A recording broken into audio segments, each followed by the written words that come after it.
بسم اللہ الرحمن الرحیم نحمده ونصلی ونسلم علی رسولہ الکریم وعلی آلہ الطیبین واصحابہ الطاہرین اما بعد۔ حضرات گرامی، جیسا کہ اس سے پہلے والے درس میں ماہ رمضان میں میرے آقا صلی اللہ تعالی علیہ وسلم کے جو معمولات تھے ان کا تذکرہ ہوا، اس درس میں آپ صلی اللہ تعالی علیہ وسلم کے جو ازواج مطہرات ہیں وہ کس طرح ماہ رمضان گزارا کرتی تھیں، کیسے گزارتی تھی، ان کا تذکرہ۔ اس کی وجہ یہ ہے کہ جس طرح انہوں نے نبی کریم صلی اللہ تعالی علیہ وسلم کی سیرت طیبہ، حیات طیبہ کا مطالعہ کیا ہے، آپ کے شب و روز کو دیکھا ہے، اسی طرح انہوں نے بھی کیا ہے، تو ان کا عمل بھی گویا کہ شریعت مطالعہ کے عین مطابق ہے، اور اپنی مرضی سے وہ کچھ بھی نہیں کرتی تھی، وہی کچھ کرتی تھیں جو کچھ رسول اللہ صلی اللہ تعالی علیہ وسلم کو کرتے ہوئے دیکھا یا آپ سے سنا، اس کے مطابق ان کے ماہ رمضان کے شب و روز گزرتے تھے۔ تو واضح ہے خواتین جو ہے وہ نیکیوں سے پیچھے نہیں رہتی تھی، اور ماہ رمضان تو نیکیوں میں سب سے آگے مہینہ ہے، اسی لیے کہا جاتا ہے کہ سید الشہور، جتنے بھی مہینے ہیں تمام کا سردار مہینہ ماہ رمضان کا مہینہ ہے۔ پہلا عشرہ رحمت کا عشرہ، ہر ایک کو اللہ کی رحمتوں کی ضرورت ہے، حاجت ہے، جس طرح مردوں کو اسی طرح خواتین کو۔ پھر دوسرا عشرہ مغفرت و بخشش کا عشرہ، ہر ایک کو ضرورت ہے اللہ کی بارگاہ میں جو ہے اپنے گناہوں کی معافی مانگے، جب اللہ کی بارگاہ میں ہو جائے تو گناہ نہ ہو۔ اور آخری عشرہ دوزخ سے چھٹکارے کا عشرہ۔ تو واضح ہے کہ یہ تب ہوتا ہے کہ اگر انسان کو، مرد ہو یا عورت، اسے ماہ رمضان کی اہمیت کا علم ہو۔ تو ازواج مطہرات تو واضح ہے وہ تو سب سے زیادہ جو ہے ماہ رمضان کی اہمیت کو جانتی تھی، کیونکہ ان کے سامنے قرآن کا نزول ہو رہا تھا، ان کے سامنے امام الانبیاء حضرت محمد مصطفیٰ صلی اللہ تعالی علیہ وسلم ماہ رمضان کی اہمیت کو بیان بھی کر رہے تھے، اور باقاعدگی سے آپ عبادات کا، ریاضات کا اہتمام بھی فرمایا کرتے تھے۔ تو انہوں نے دیکھا، اور دیکھا پھر اس پر عمل پیرا بھی ہو گئیں۔ تو فرمایا کہ خواتین جو ہے اسی طرح دعوت و تبلیغ کا اہتمام بھی کرتی تھیں، عمل صالح کا اہتمام کرتی تھیں، اور خواتین جو ہے باقی خواتین کو نماز کا طریقہ سکھاتی تھی، نوافل نماز کا اور دیگر کا، اور خود بھی ان نوافل کا اہتمام کیا کرتی تھی۔ فرائض، پہلے فرائض کو ان کے اوقات میں ادا کرنا، فرض نماز ہے وہ تو لازم ہے، 5 وقت کی نماز انہیں ادا کرتی تھیں، کیونکہ واضح ہے کہ یہ خواتین جو ہے قیامت تک آنے والی مسلمانوں کے لیے آئیڈیل ہیں، ان کا اسوہ حسن جو ہے قیامت تک آنے والی خواتین کے لیے جو ہے وہ قابل عمل ہے اور قابل تقلید ہے۔ تو نوافل نماز بھی پڑھا کرتی تھی۔ حدیث پاک میں آتا ہے حضرت عائشہ صدیقہ رضی اللہ تعالی عنہا ماہ رمضان میں امامت فرمایا کرتی تھی نفلی نماز کا، اور آپ پھر جو ایک طریقہ ہے، خواتین اگر نماز پڑھائیں یعنی خاتون امام بنے، اگرچہ فقہا کی مختلف آراء ہیں، احناف کے ہاں جو ہے عورت امام نہیں بن سکتی، عورتوں کی بھی نہیں بن سکتی، باقیوں کے ہاں ہے عورت جو ہے امام بن سکتی ہے خواتین کے لیے، یعنی مردوں کی تو خیر امام نہیں بن سکتی، خواتین کی امام بنے گی اور صف کے درمیان میں کھڑی ہوں گی۔ ہمارے ہاں بھی خواتین کی خواہش ہوتی ہے، خاص کر کے ہمارے ہاں صلاۃ تسبیح کا جو ہے بہت زیادہ اہتمام کیا جاتا ہے۔ تو عام طور پر عورتیں جو ہیں وہ دین سے آشنا نہیں ہیں، بر صغیر میں تو کم لوگ ہیں، چند لوگ ہوتے ہیں جو کما حق ہو جو ہے وہ دین کو سیکھتے ہیں، باقی لوگوں کی زندگی تو ایسے ہی ہے، اور خاص کر خواتین جو ہے وہ ان چیزوں میں سے تو پیچھے رہ گئی ہیں۔ تو صلاۃ تسبیح کا ہمارے ہاں ایک رواج بن چکا ہے، اگرچہ حدیث سے اس نماز کی اہمیت کو بیان کیا گیا ہے، اس سے انکار نہیں ہے، لیکن وہ باقی نمازیں تو جماعت کے ساتھ ان کا اہتمام نہیں ہوتا، کیونکہ یہاں فقہ حنفی کا غلبہ ہے، باقی نماز کا اہتمام تو نہیں ہوتا، لیکن صلاۃ تسبیح کے لیے جو ہے وہ مسجد میں آ جاتے ہیں، پھر جو امام صاحب ہوتے ہیں ان کی اہلیہ ہے وہ ان کی امام بنتی ہے، تو جماعت کرواتی ہے، یا جو پڑھی لکھی خواتین ہوتی ہیں وہ آ کر کے امامت کرواتی ہیں۔ تو ایسا کیا جا سکتا ہے۔ حضرت عائشہ صدیقہ رضی اللہ تعالیٰ عنہ کا عمل جو ہے سامنے ہے، چاہے وہ صلاۃ تسبیح ہو، چاہے نماز تراویح ہو، یا باقی جو ہے نفلی عبادت ہو، اس کا اہتمام کیا جا سکتا ہے، مسجد میں بھی اور گھر میں بھی اس چیز کا اہتمام کریں۔ اور ایک حدیث پاک میں آتا ہے کہ بسا اوقات جو ہے ازواج مطہرات جو ہے ان چیزوں کا اہتمام کیا کرتی تھیں۔ اور پھر وہی معمولات، ماہ رمضان ہے، نزول قرآن کا مہینہ ہے، اس مہینے میں اللہ نے قرآن کو نازل فرمایا، اور میرے آقا صلی اللہ تعالیٰ علیہ وسلم کا معمول یہ تھا کہ جبریل امین جو ہے آپ صلی اللہ تعالیٰ علیہ وسلم کی بارگاہ میں تشریف لاتے، قرآن کا دور ہوتا تھا، قرآن کا تکرار ہوتا تھا، کیونکہ ماہ رمضان یہ قرآن کا مہینہ بھی ہے، شہر القرآن بھی ہے۔ اسی وجہ سے اللہ نے اس مہینے کو جو ہے عظمت عطا فرمائی، کیونکہ فرمایا کہ ان انزلناہ فی لیلۃ القدر، ہم نے قرآن کو شب قدر میں اتارا، یا فرمایا کہ کہیں اللہ نے فرمایا شہر رمضان الذی انزل فی القرآن، ماہ رمضان کا مہینہ ایسا مہینہ ہے کہ جس میں قرآن کا نزول ہوا، تو خواتین کثرت کے ساتھ جو ہے قرآن کی تلاوت کیا کرتی تھیں،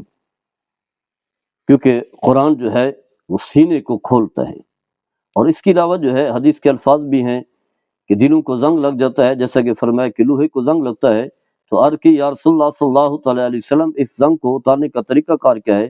تو آپ نے فرمایا تلاوت قرآن، اللہ کا قرآن پڑھیں، تلاوت قرآن کا نور آپ کے سینے پر آئے گا، آپ کے قلب پر آئے گا، تو آپ کا قلب جو ہے مصفہ ہو جائے گا، مزکہ ہو جائے گا، پاک ہو جائے گا، اور گناہوں کی میل کچیل ختم ہو جائے گی۔ تو ماہ رمضان میں جو ہے وہ کثرت کے ساتھ بہت زیادہ قرآن، نبی کریم صلی اللہ تعالیٰ علیہ وسلم کا معمول بھی یہی، اور ہم جب اسلاف کے حالات کا جائزہ لیتے ہیں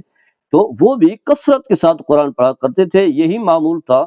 آپ صلی اللہ تعالیٰ علیہ وسلم کی ازواج مطہرات کا۔ اور اس کے علاوہ جو ہے پھر صدقات و خیرات، کیونکہ کوئی بھی نیکی ہو، ماہ رمضان میں نیکیوں کا ثواب جو ہے کئی گنا بڑھ جاتا ہے، نفل کا ثواب فرض کے برابر ہو جاتا ہے، اور ایک فرض جو ہے وہ 70 فرضوں کے برابر ہو جاتا ہے، جیسا کہ نبی کریم صلی اللہ تعالیٰ علیہ وسلم کا فرمان ہے۔ تو ازواج مطہرات جو ہے کثرت کے ساتھ صدقات و خیرات بھی کیا کرتی تھی، جیسے کہ حضرت زینب بنت جاش رضی اللہ تعالی عنہا کے بارے میں آتا ہے کہ باقاعدگی سے خود اپنے ہاتھوں سے محنت کر کے جو ان کے پاس وسائل آتے تھے غربا، فقراء، مساکین اور ضرورت مندوں پر خرچ کرتی تھی، خاص کر کے ماہ رمضان میں تو بہت زیادہ اہتمام کیا کرتی تھی۔ اور یہی بات جو ہے حضرت عائشہ صدیقہ رضی اللہ تعالی عنہا سے بھی ثابت ہے، آپ بھی کثرت کے ساتھ صدقات و خیرات کیا کرتی تھی، اور دیگر ازواج مطہرات کا بھی یہی معمول تھا۔ اور پھر ماہ رمضان میں اللہ کی بارگاہ میں دعائیں کرنا، خاص کر کے افطاری کے وقت، نبی کریم صلی اللہ علیہ وسلم نے اس کی فضیلت کو بھی بیان کیا ہے، اور ازواج مطہرات بھی اس کی اہمیت کو جانتی تھیں۔ کثرت کے ساتھ دعا کرنا، دعا جو ہے خود ایک عبادت ہے، جس سے نماز عبادت ہے، اسی طرح دعا بھی عبادت ہے۔ فرمایا الصلاۃ مخ العبادہ، یعنی عبادت کی جو ہے وہ مغز ہے، عبادت اصل ہے، لیکن فرمایا ہوا العبادت ہو، یعنی دعا جو ہے خود ہی عبادت ہے۔ تو گویا کہ اللہ کی بارگاہ میں دعا کرنا، تو چاہے انسان اپنی حاجات و ضرورت کو پیش کر رہا ہوتا ہے، اپنے گناہوں کی معافی مانگ رہا ہوتا ہے، مرد ہو یا عورت، اس کے علاوہ جو ہے وہ کیا ہے کہ عبادت بھی سر انجام دے رہا ہے۔ اور پھر شب قدر کو پانے کا اہتمام آخری عشرے میں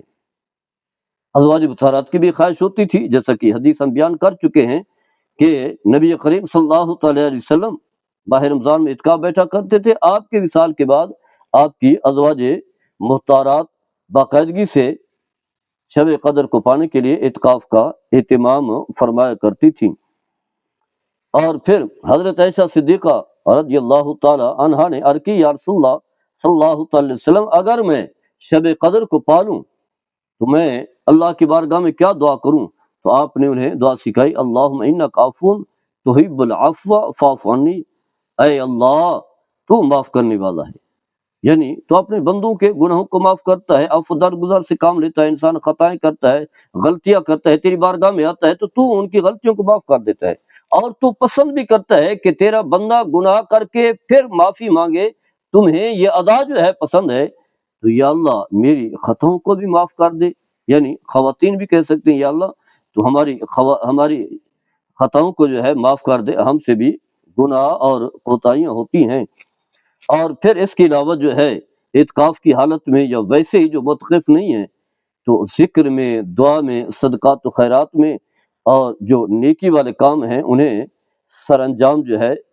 دیا کرتی تھیں۔ اس کے علاوہ جو ہے چند خواتین ایسی بھی تھیں، میرے آقا صلی اللہ علیہ وسلم کے ازواج مطہرات جب حضور صلی اللہ تعالی علیہ وسلم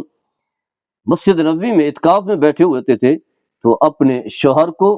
یعنی امام الانبیاء صلی اللہ تعالی علیہ وسلم سے ملاقات کے لیے بھی آتی تھیں، جیسا کہ حضرت صفیہ نبی کریم صلی اللہ تعالی علیہ وسلم کی زوجہ محترمہ، آپ صلی اللہ تعالی علیہ وسلم کی بارگاہ میں حاضر ہوتی ہیں۔ حضرت علی بن حسین اس حدیث کے راوی ہیں، یہ حدیث بخاری مسلم میں موجود ہے۔ تو وہ فرماتے حضرت صفیہ کہ میں رسول اللہ صلی اللہ تعالی علیہ وسلم سے ملاقات کرنے کے لیے آتی تھی۔ فرماتے ایک دفعہ ایسا ہوا کہ میں ملاقات کے بعد جب گھر جانے لگی، قریب ہی تو گھر تھے، ازواج مطہرات کے گھر ہی قریب تھے کہ دور نہیں تھے، مسجد کے ساتھ جڑے ہوئے تھے۔ حکومت نے جو ہے، سعودی حکومت نے جو ہے بڑا اہتمام کیا ہے، پورا نقشہ جو ہے ویڈیو کی صورت میں بتایا ہے کہ یہاں مسجد نبوی تھی اور یہ حجرے تھے، فلاں جگہ پر حضرت عائشہ کو حجرہ ہے، فلاں فلاں جو ہے زوجہ محترمہ کا ہے، اور اس طرح حجرے بنے ہوئے تھے اور یہ گلیاں تھیں، چھوٹے تھے، کتنی حجرے تھے، اور جو ہے وہ اندر جو ہے مسجد کی طرف آنے کا جو راستہ ہے وہ بھی بتایا گیا پوری تفصیل کے ساتھ جو ہے۔ اس سے جو ہے ہمارے سامنے اسلام کی تاریخ جو ہے وہ آ جاتی ہیں۔ تو فرماتے ہیں کہ جب میں جانے لگی تو ان کا گھر جو ہے اسامہ بن زید کے گھر کے ساتھ ہی تھا، تو نبی کریم صلی اللہ علیہ وسلم انہیں چھوڑنے کے لیے تشریف لائے تو قریب جو ہے دو آدمی گزرے، دو صحابہ جو ہے گزرے، تو نبی کریم صلی اللہ تعالی علیہ وسلم نے انہیں فرمایا کہ ٹھہرو، ان دو صحابہ سے فرمایا ٹھہرو، اور اس کے بعد آپ نے فرمایا کہ یہ صفیہ بنت ہوئی ہے رضی اللہ تعالی عنہا، یعنی یہ میری زوجہ ہیں۔ تو عرض کی یا رسول اللہ سبحان اللہ، ہم کیا آپ کے بارے میں بدگمانی تھوڑی کر رہے ہیں، کوئی غلط تھوڑا سوچ رہے ہیں کہ اللہ کا نبی جو ہے کسی عورت کے ساتھ جا رہا ہے؟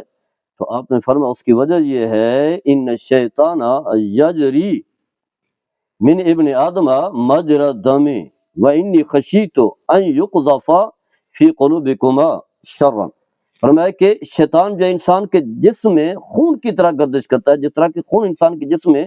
دوڑتا ہے،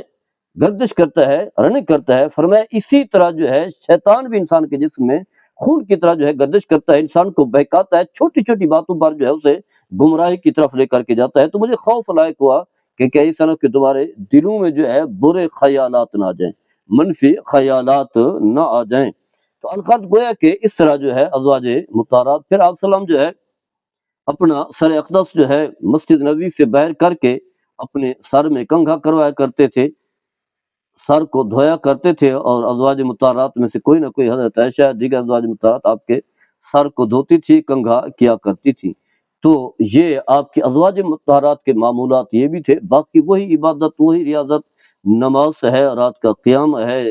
اور اسی طرح جو ہے نوافل کا اہتمام ہے، ذکر اذکار کا اہتمام ہے، تلاوت قرآن کا اہتمام ہے۔